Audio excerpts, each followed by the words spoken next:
Bak be cenek mi bre yok internet bre. Kuku bre damla vursun inşallah. Be pis millet be. A shumë gajle, shumë gajle. Shumë gajle. Alo.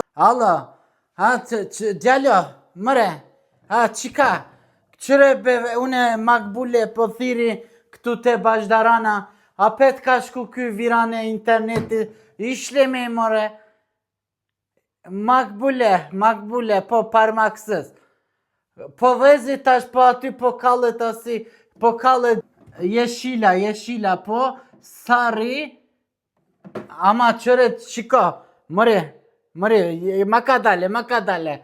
Une kam pague muin gjeçena ödemişim ben gjeçene 10 euro. Tash apet po paguja, ama s'po kape hiç internet gjithë zi kara se numren. Ankesa, ne ankesa, s'ka ankesa. Une kam e marr kam e qit kablon aty të dera shtëpisë tone. Ne isterseniz yapın. Cevbe marre kështu une pensioner ka dedikodi s'po muj me bo, yapamem dedikodi. Internet s'ka pak ka marr tash jeli ka prish krejt televizori. Hajde çişlejko. Çeşit çişli. Vala. Kurusun başınız.